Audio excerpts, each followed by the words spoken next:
और वैभव का यहाँ पर रुक लेते हैं। वैभव, देखिए लगातार इंतजार हो रहा है, सीएम पुष्कर सिंह धामी भी विधानसभा पहुंच चुके हैं और कितना इंतजार, क्योंकि आज का वो दिन जब जिसका लंबे समय से इंतजार हो रहा था वो आज उसे अमली जामा पहनाया जाएगा, यानी कि विधानसभा के पटल पर यूसीसी कानून पेश किया जाना है। बिल्कुल मोनिका, देश का पहला राज्य बनेगा उत्तराखंड जहां पर समान नागरिक संहिता जो है वो लागू की जाएगी। प्रक्रिया बहुत तेजी के साथ आगे बढ़ रही है। सिर्फ एक गोवा का अगर जिक्र करें तो पुर्तगालियों के आजादी के बाद जो संहिता गोवा संहिता थी वो वहां पर अनवरत जारी रही, लेकिन आज समान नागरिक संहिता लागू करने वाला पहला राज्य उत्तराखंड बनने वाला है। विधानसभा के बाहर हम मौजूद हैं, तमाम विधायक जो हैं वो अंदर पहुंच चुके हैं, मुख्यमंत्री सदन के अंदर पहुंच चुके हैं और अब से बस कुछ देर बाद यूसीसी के उस बिल को मुख्यमंत्री सदन के पटल पर रखेंगे, जिसको लेकर पहले दिन से ही प्रतिबद्धता थी उत्तराखंड के मुख्यमंत्री की। क्योंकि याद करिए, जब उत्तराखंड और में चुनाव हो रहे थे, उन चुनावों में भी मंच से इस बात का जिक्र किया था मुख्यमंत्री ने कि वो समान नागरिक संहिता को लेकर आएंगे और अब वो मौका आ गया है, वो दृढ़ निश्चय, वो विजन जिसको साकार करने का मुख्यमंत्री ने प्रण लिया था विधानसभा चुनावों से पहले, अब से कुछ देर बाद सदन के पटल पर उस बिल को पेश किया जाएगा। न सिर्फ मुख्यमंत्री की, बल्कि अगर बात करें तो देश में लगातार जब से बीजेपी घोषणा पत्र अपनी जारी करती है, उन सभी में इस बात का जिक्र वो करती है कि समान नागरिक संहिता को वो लागू करेगी और अब समान नागरिक संहिता की शुरुआत उत्तराखंड से होने वाली है। बहुत बड़ा दिन है उत्तराखंड के लिए, क्योंकि जिस अखंड भारत और लैंगिक न्याय और सामाजिक न्याय का हम जिक्र करते हैं, यूसीसी के बिना उस वैभव ये बहुत ही महत्वपूर्ण होगा, क्योंकि फिर जितने भी धर्म है जो अपने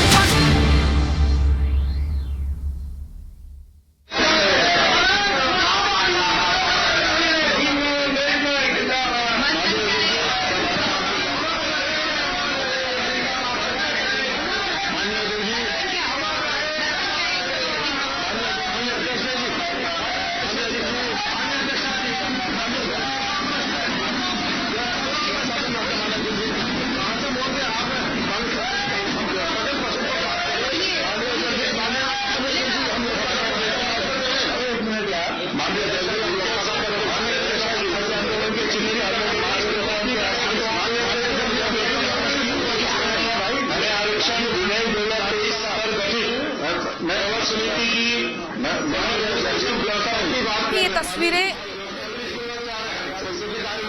उत्तराखंड विधानसभा की तस्वीरें आप देख रहे हैं और अब से कुछ देर बाद कार्रवाई यहां पर शुरू होगी, विचार विमर्श किया जाएगा। जो विधेयक यूसीसी का आज विधानसभा के पटल पर रखा जाएगा और उस पर दोनों ही तरफ से कोशिश होगी कि सहमति बने और फिर आगे की प्रक्रिया को पूरा करने का प्रयास होगा। सरकार की लगातार ये कोशिश है कि जल्द से जल्द कानून के रूप में इस यूसीसी को, यानी कि समान नागरिक संहिता को राज्य में लागू किया जाए, जो कि सब धर्मों को एक समान चलने के लिए प्रतिबद्ध करेगा। आपको बता दें, अगर मुस्लिम धर्म की बात करें तो उनका मुस्लिम पर्सनल लॉ है जिसको वो मानते हैं। हिंदुओं की बात करें अगर, तो वो हिंदू मैरिज एक्ट के तहत अपने बाकी नियमों को मानते हैं और ऐसे ही सिख और ईसाई में भी है। लेकिन अगर यूसीसी आएगा तो सभी धर्म एक ही समान तरीके से विवाह करेंगे, संपत्ति का बंटवारा होगा तो वो भी उसी कानून के हिसाब से होगा और ये समानता लाने की तरफ एक बड़ा प्रयास है बीजेपी का, उत्तराखंड सरकार का। तो यूनिफॉर्म सिविल कोड बिल आज पेश किया जाना है, कुछ ही क्षणों का इंतजार। विधानसभा की ये तस्वीरें सीधे आप देख रहे हैं और कहा जा रहा है कि खुद मुख्यमंत्री पुष्कर सिंह धामी इस बिल को पेश करते हुए नजर आएंगे और कैबिनेट में इसके ड्राफ्ट पर पूरी तरीके से मोहर लग गई थी। जो ड्राफ्ट तैयार हुआ, जो मसौदा तैयार हुआ, पूरी तरीके से पास हुआ था। सरकारों ने भी और माननीय अध्यक्ष जी इस स्पीड से भी और दृष्टांत पेश किए गए हैं और देखने में आ रहा है कि नजरें बनती हैं और नजरों का जिक्र किया जाता है। सदन में विभिन्न चर्चाओं में विभिन्न विषयों पर उन नजीरों का, दृष्टांतों का जिक्र किया जाता है। लेकिन दुर्भाग्य है कि आज सदन संख्या बल को, हम जानते हैं संख्या बल के आधार पर इस विधेयक को पारित नहीं किया जा सकता, लेकिन मैं आपसे निवेदन करना चाहता हूं माननीय अध्यक्ष जी कि यूसीसी जो विशेषज्ञ समिति की जो रिपोर्ट है उस पर पटल पर रहने का कहीं जिक्र नहीं किया गया है। उस मसौदे का कहीं पर भी उल्लेख इस एजेंडे में नहीं है और जिससे कि हमारे माननीय विधायक गुण दोष के आधार पर उसमें भाग लेते, चर्चा करते।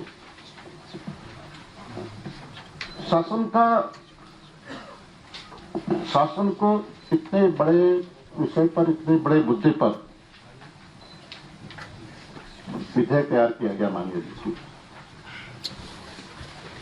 इसकी रिपोर्ट पहले सदन में पेश की जानी चाहिए थी कि बेहतर होता और निश्चित रूप से माननीय जी ये बहुत बड़ा प्रश्न है जिसमें कार्यमंत्रणा समिति की बैठक में मैं इंगित नहीं कर रहा हूं, मैं कोई अच्छे तरह सच्चाई को बयां कर रहा हूं आपके सामने कि जो हुआ कि संख्या बल को आधार माना गया और कहा गया कि कल ही यह विधेयक के प्रारूप या मसौदा प्रस्तुतिकरण विधेयक प्रस्तुतिकरण होगा, उसके बाद ही इस पर चर्चा हो जाएगी। हमारा निवेदन था आप हमारी संरक्षण के राज्यों में हमारा निवेदन था कि उसका ड्राफ्ट क्या है, उसका मसौदा कितना है, क्या कितने पन्नों का है, अध्ययन करने के लिए समय तो चाहिए। हम रेखांकित तो कर सकें इसमें क्या खामियां है, क्या कमियां है, क्या इसमें और इसमें सर्जित किया जा सकता है, इसका तो समय हमें मिलना चाहिए। और हमने कहा कि आज को आप प्रस्तुतिकरण करिए, उसके बाद कल इस पर चर्चा हो जाए, बेहतर होगा। लेकिन सरकार का जो पक्ष देखने को मिला, बड़ा दुर्भाग्य है कि विपक्ष की आवाज को या माननीय विधायकों की भावनाओं को जो इसमें वो अपनी बात को रखना चाहते हैं, अपनी बात को कहना चाहते हैं, उससे वंचित किया जा रहा है माननीय जी। और हद तब होगी माननीय अध्यक्ष जी, प्रश्नकाल को निलंबित कर दिया गया। संसदीय इतिहास में संभवतः ऐसा कभी देखने को नहीं मिला होगा। इस संसदीय परंपराओं की अवहेलना हो रही है माननीय अध्यक्ष जी। जो हमारी कार्य संचालन नियमावली है, इसमें सब इसी से कार्य संचालन नियमावली से ही सदन संचालित होता है माननीय अध्यक्ष जी। की अनदेखी की जा रही है, नियमों की अनदेखी की जा रही है। जो हमारे माननीय विधायक, जो उनका अधिकार है प्रश्न करने का, और इस सदन में इस पंचायत में अगर हमारे माननीय विधायक अपनी बात को यहां नहीं रखें तो कहां रखेंगे। आप प्रदेश जल रहा है माननीय अध्यक्ष जी, आप प्रदेश जल रहा है माननीय अध्यक्ष जी। कानून व्यवस्था पूरी तरह ध्वस्त हो चुकी है। लगातार जनप्रतिनिधियों की अनदेखी की जा रही है, अपमान किया जा रहा है माननीय अध्यक्ष जी। मैं इंगित नहीं करना चाहता, उन बात को इस तरह से नहीं जाना चाहता। आप भ्रष्टाचार का बोलबाला हो चुका माननीय जी। कानून व्यवस्था पूरी तरह ध्वस्त हो चुकी है। आपदा से पूरा प्रदेश प्रभावित है, पूरा पहाड़ प्रभावित है। पूरी तरह के हमारे जो मैदानी जनपद हैं, आज तो उनका पर्याप्त मुआवजा नहीं मिल पाया है। सरकार यहां से घोषणा करती है, इसी सदन से, इसी पीठ से घोषणा होती है कि हम इसमें राहत देकर मदद करेंगे, लेकिन मान्य तो नहीं होती। दोषी ताजा उदाहरण ताजा उदाहरण है। और माननीय अध्यक्ष जी, रुद्रप्रयाग से लेकर सीमांत जनपद जितने भी हैं, वहां पर इस तरह का हाहाकार मचा हुआ है। आज तक सरकार ने दिशा में कोई पहल नहीं किया। माननीय मुद्दे हैं, अंकिता भंडारी हत्याकांड है, क्या आज तक उसको न्याय नहीं मिल पाया माननीय अध्यक्ष जी। बच्चों के साथ अत्याचार हो रहा है, जुल्म हो रहे हैं, उनके साथ बलात्कार हो रहा है, किसानों के साथ जाति हो रही है माननीय अध्यक्ष जी। भ्रष्टाचार और उद्यान विभाग में इतना बड़ा घोटाला हुआ है और सरकार, हाईकोर्ट, माननीय उच्च न्यायालय निर्देश देता है कि इसकी सीबीआई जांच होनी चाहिए। ये बहुत बड़ा घोटाला है और सरकार सुप्रीम कोर्ट जाती है, माननीय उच्चतम न्यायालय जाती है और सरकार को कहा जाता है कि आखिर आप हमारा कहना है कि चर्चा में भाग लेने के लिए पर्याप्त समय मिलना चाहिए, जिससे कि इसके गुण दोष क्या है, इसमें खामियां क्या है, कमियां क्या है, इस सब चर्चा में तब भाग ले सकें। माननीय अध्यक्ष, मैं कोई भाषण नहीं दूंगा। मैं तो इन्होंने भाषण दिया, वही तो हम कह रहे हैं, भाषण तो विषय नहीं है। मैंने ये कह रहा हूँ कि भाषण का विषय नहीं है। अब आप कोई विषय मैं भाषण नहीं दे रहा हूँ, माननीय, मैं भाषण नहीं दे रहा हूँ, मैं भाषण नहीं दे रहा हूँ, कहा कह दिया। लेकिन क्या आपके सवाल नहीं है, क्या प्रश्नकाल नहीं होना चाहिए था माननीय जी? क्या प्रश्नकाल नहीं होना चाहिए था? क्या माननीय विधायकों की जो अधिकार है उसका अधिकारों का यहाँ पर उन्होंने अपने अधिकारों को यहाँ पर इस्तेमाल नहीं करना चाहिए था? उनका अधिकार है प्रश्न पूछने का। जी बिल्कुल। माननीय अध्यक्षा जी,